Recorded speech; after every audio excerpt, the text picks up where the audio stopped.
Ndị be anyị ekenekwanụ m unu. Asị m ka ọ mara na anyị na mma. Anyị sị ka nke onye chikwado ya zelụ.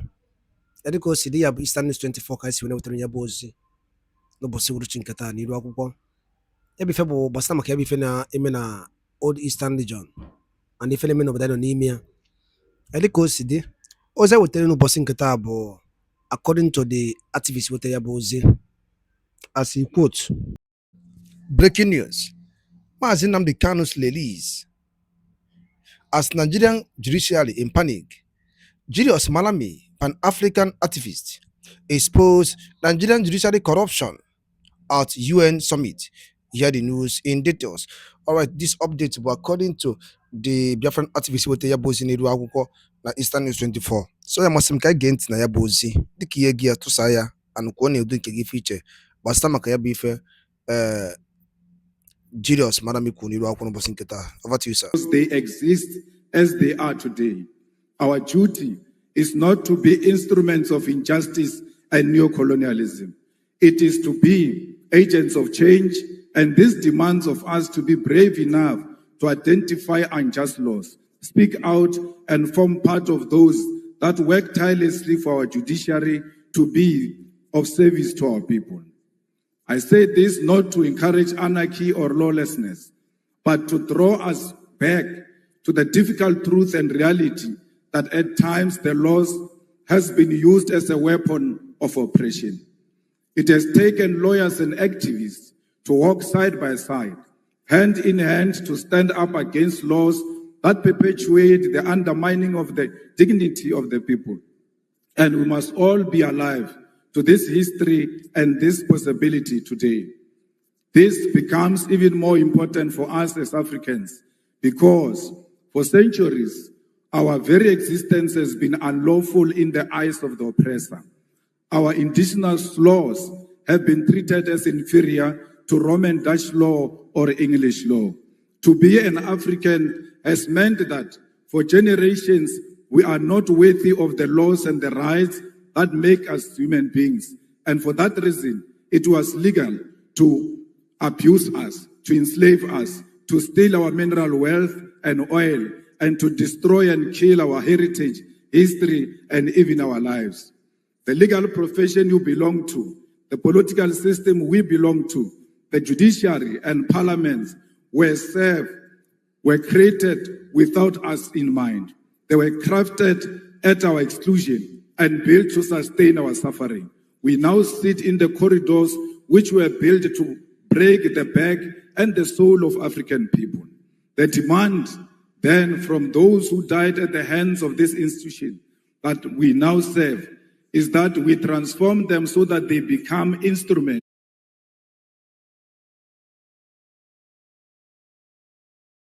of the people. The demand then from those who died at the hands of this institution to maintain the status quo, but we are here to make our profession serve the African child. I wish to remind you that it was once legal to come to the shores of our great continent and kidnap Africans and enslave us in foreign lands.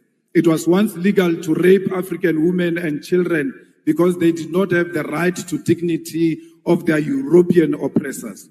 It was once legal to take our land and our minerals because, according to the law of the white man, we were not civilized enough to control our own land and our own wealth.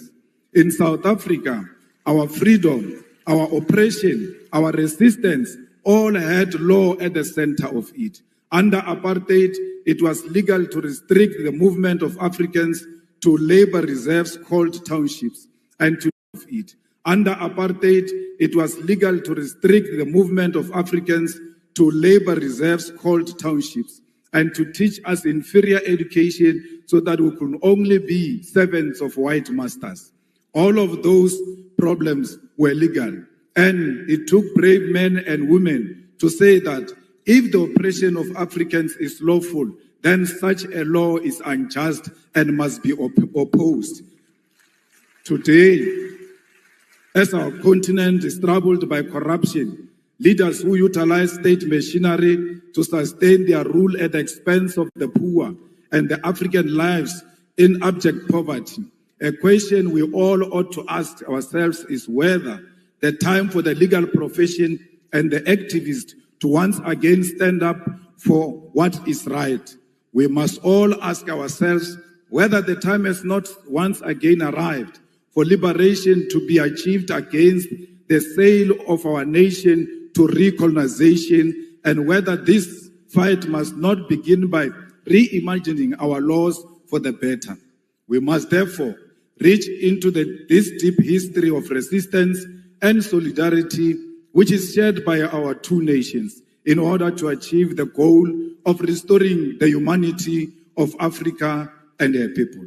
My brothers and sisters, the humanity of Africa is at the center of what the EFF stands for.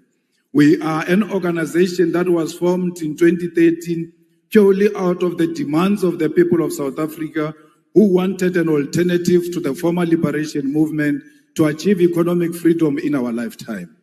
We are an organization which is born out of the blood of slain mine workers in an area known as Marikana, where 34 miners were shot down execution style, and the 13th anniversary of their execution was this month on the 16th of August 2025.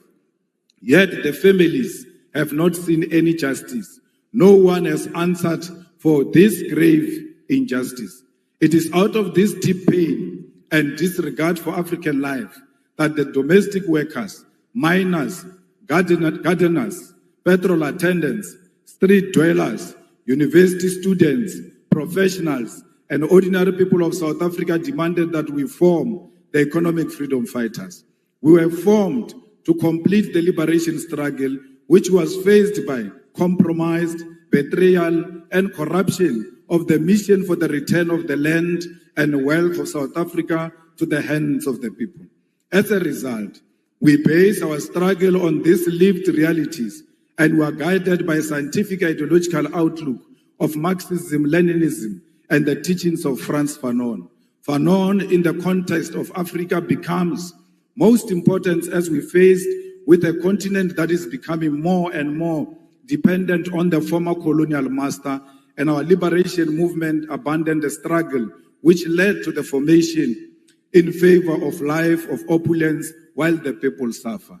We are Marxist because we believe in the inherent need of an alternative economic system to capitalism, and we use the science of dialectics to wage our struggle for liberation. We are Leninist because we believe in the need for a vanguard party of the people to lead the struggle, one which believes in internal democracy and the waging of struggle in parliament, the judiciary, and at the grassroots level. We are anti-capitalist, anti-imperialist, anti-racist, anti-sexist organization which believes in democracy and socialism as a means of uplifting ordinary masses of our people. At the foundation of the EFF are what we refer to as the 7 non-negotiable cardinal pillars, which are expropriation of South Africa's land without compensation for equal redistribution in use, nationalization of mines, banks, and other strategic sectors of the economy without compensation, building state and government capacity, which will lead to abolishment of tenders, free decolonized education, healthcare, houses, and sanitation, massive protected industrial development to create millions of sustainable jobs, including introduction of minimum wages in order to close the wage gap between the rich and the poor, massive development of African economy, and advocating for a move from reconciliation to justice in the entire continent. Open, accountable, corrupt-free government and society without fear of victimization by state agencies. These are briefly the guiding principles which make us, as the EFF, a revolutionary movement. Compatriots, the need to do away with injustice of the past demand that we create laws for the future, because independence does not automatically mean that infrastructure of our legal system itself becomes independent.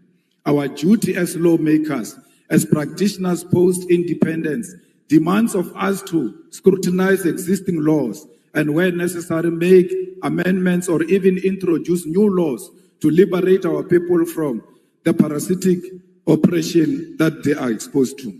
The EFF, which has been in Parliament of South Africa since 2014, is engaged in this practice, and we have been able to implement our vision, mission, and identity into our approach to governance and lawmaking. A few examples of how we have interpreted what needs to change at the level of governance and legislation in South Africa to enhance the cause for liberation is the introduction of the bills that were put before Parliament. The nationalization of the Reserve Bank bill, which seeks to place full control of South Africa's Reserve Bank, particularly monetary policy, in the hands of the state. Further to this bill introduced by the EFF in Parliament seeks to broaden the mandate of the Reserve Bank in South Africa, which currently has private shareholding, towards alleviating unemployment and curbing economic stagnation, which is due to the Reserve Bank conservative and financial sector-orientated policy outlook. The Public Finance Management Amendment Bill will in South Africa deal with a problem facing the whole continent, and that is the unregulated borrowing of the money by our government from the World Bank and the International Monetary Fund. This bill, which we have introduced as the EFF, will require that National Treasury in South Africa first seek approval from Parliament to source foreign loans and establish transparency regarding such loans and their conditionalities. The debt trap of Africa to our foreign colonizers must be stopped, and that begins by regulating these loans that our leaders commit future generations to, because they will not be there when the colonizers come to collect. The Student Debt Cancellation Bill is a piece of legislation introduced by the EFF to ease the debt burden of young students who cannot access their qualification, seek employment using their qualification, or pursue postgraduate studies because their qualifications are withheld due to debt. Student debt is an obstacle to the youth who have no source of income because they cannot access their degrees, and equally cannot generate a source of income because they cannot prove that they are qualified due to their qualification being withheld. The need to unlock this qualification possesses a major opportunity to grow our expertise in our country and promote education to be at the center of our developmental objective. In sourcing bill seeks to do away with the exploitation of labor brokers and consultancy firms which are draining the public finance of government in South Africa. In our country, the most basic of service which ought to be conducted through internal capacity are done on contractual basis and at inflated prices. The policy of outsourcing is at the center of corruption as politicians establish companies to provide services such as cleaning, security services, accounting services, maintenance services, and many more to government at a ridiculous rate. How can you issue a tender to buy toilet paper? How come Director General doesn't know where the toilet papers are being sold and go and buy the toilet papers himself instead of issuing out a tender that is unnecessary?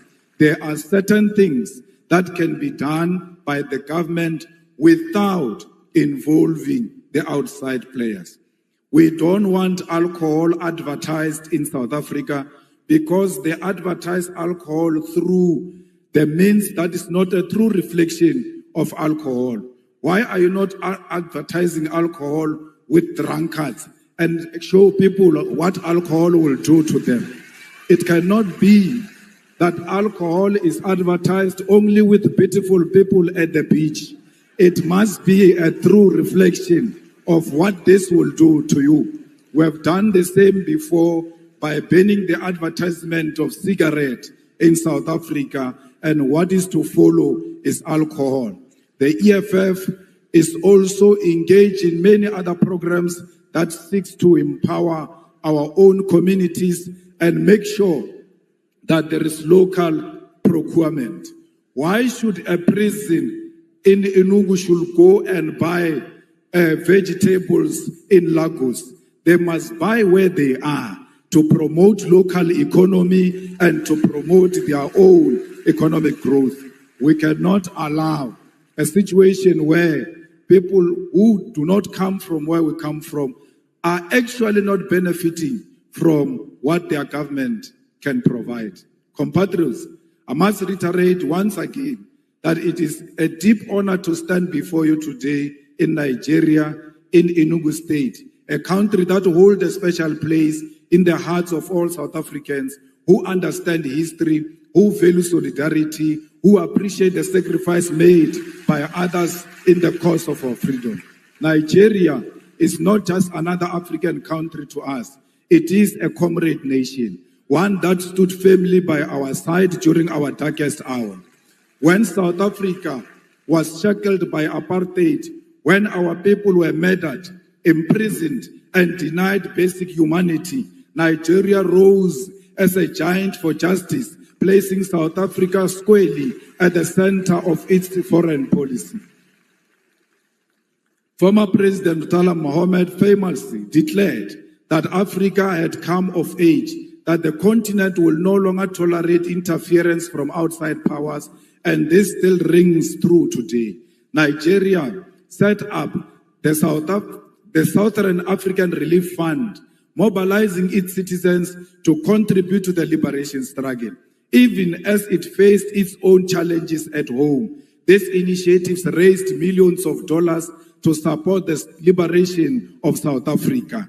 People paid directly from their salaries to contribute to the liberation of the people of South Africa. Nigerian students sacrificed a portion of their income through the Mandela Tax, which supported an educational training program for Black South Africans, and successive Nigerian governments never stopped in their material and moral support for South Africa's liberation. In fact, Nigerian government boycotted the 1976 Olympic Games and the 1979 Commonwealth Games in protest and in opposition to apartheid government. We cannot forget all those who stood by us during difficult times. Nor can we forget that when Nelson Mandela was released from prison in 1990, one of his earliest international visits was to Lagos and Abuja to personally thank the Nigerian people. This gesture are foundation of a bond sealed in blood and sacrifice. However, this history must not remain in the past. This bond between South Africa and Nigeria must be carried forward into the present, not just in political sentiment, but in concrete economic collaboration. Both our nations stand as giants of the continent. South Africa, with its industrial base, mining capacity, and advanced financial system. Nigeria, with its vast population, vibrant entrepreneurial spirit, oil and gas resources, and cultural dynamism that has captured the imagination of the world. Together, we hold the keys to Africa's industrialization and economic independence. Consider what lies beneath our soils. Nigeria is blessed with abundant oil, natural gas, and growing agricultural sector. South Africa holds some of the richest deposits of platinum, gold, manganese, and coal in the world. Combined, we possess the minerals that power modern technology, the energy resources that fuel global industry, and the human capital to build a self-sufficient continent. Yet, both our nation remains trapped in neo-colonial arrangements where our raw materials are extracted cheaply and exported to Europe, America, and Asia, only to be sold back to us at crazy prices as finished goods. This is a cycle of dependency we must break. The path forward is clear. Nigeria and South Africa must industrialize together, build factories together, and process our resources on African soil. Imagine a joint program where South African mining expertise is combined with Nigerian oil wealth to create African-owned energy and resources conglomerate, one that refines, processes, and manufactures for Africa and the world. Imagine agricultural cooperation where Nigeria fertile lands provide food security for the continent, supported by South African machinery, logistics, and technology. Imagine a collaborative investment in renewable energy, where South Africa's solar potential and Nigeria gas reserves are harnessed to build an integrated African power grid. Already, we have glimpses of what is possible. South African companies such as MTN, SPAR, ShopRite, and MultiChoice have made significant inroads in Nigeria, creating jobs and bringing services. Nigerian businesses, investors, and cultural industries have equally expanded to South Africa. Nigerian music, filmmakers, writers influence South African culture, just as South African universities and industries provide platforms for Nigerian talent. But this cooperation has been uneven and at times marked by suspicion and the painful experience of xenophobia. Let me be unequivocal here. Xenophobia is a betrayal of African unity.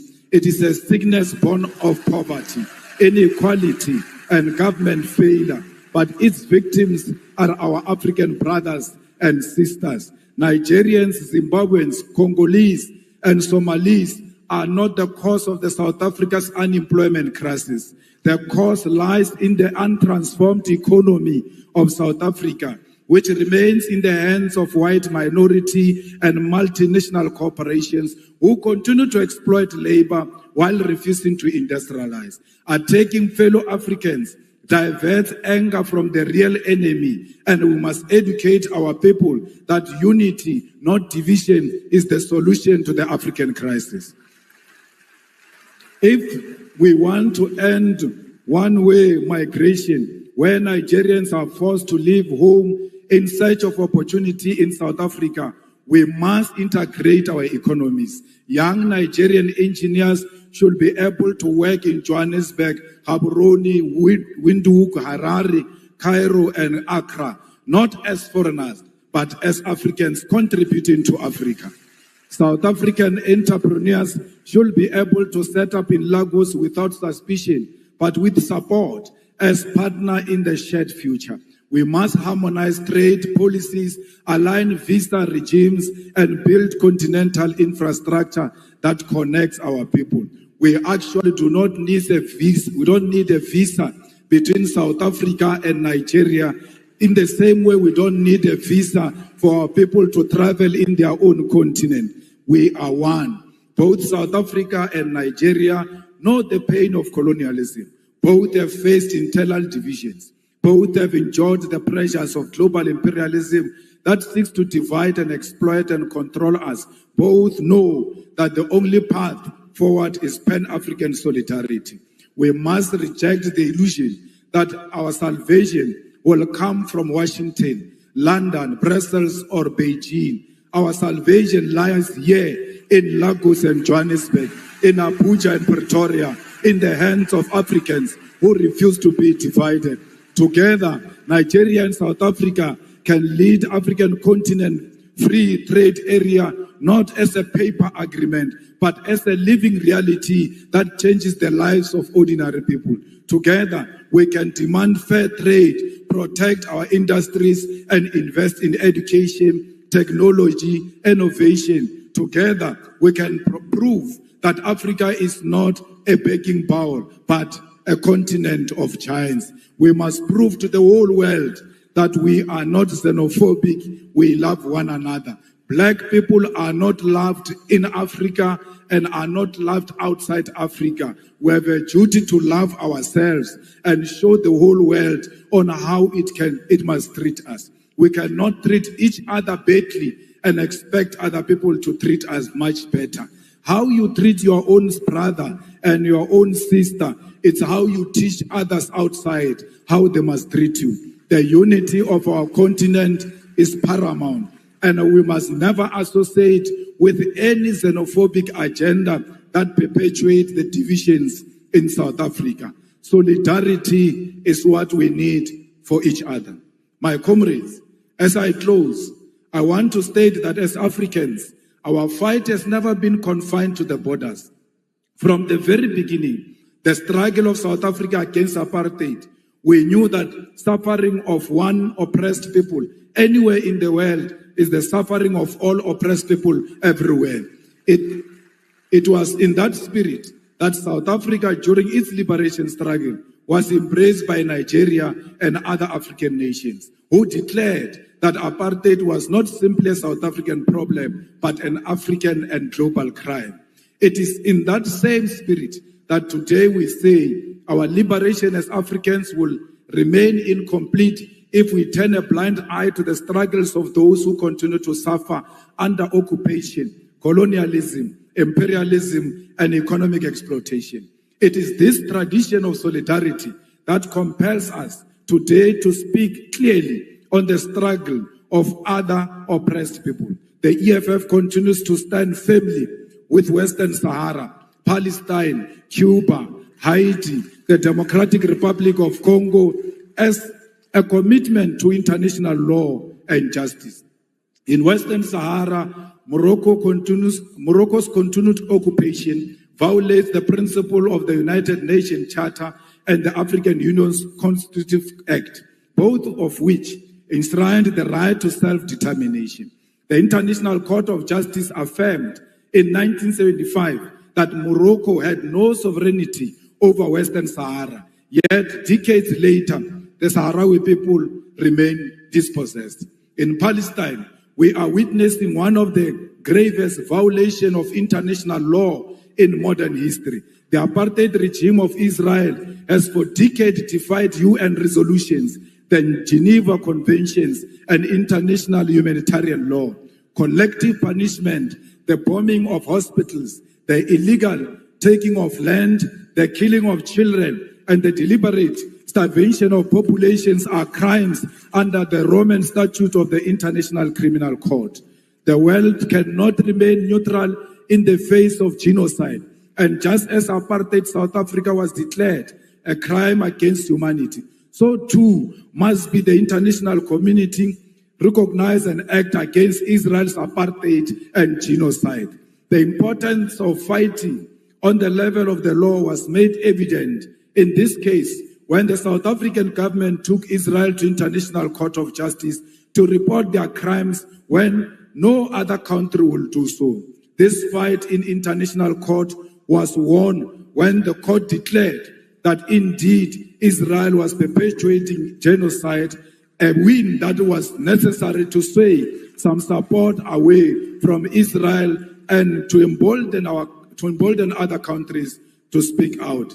This fight also led to the International Criminal Court to issue a warrant of arrest for the Israeli Prime Minister Benjamin Netanyahu and his Minister of Defense for war crimes. This is the power of the legal fraternity in the global fight for the oppressed. However, the ICJ pace is slow and final judgment on charging Israel with genocide has not occurred yet.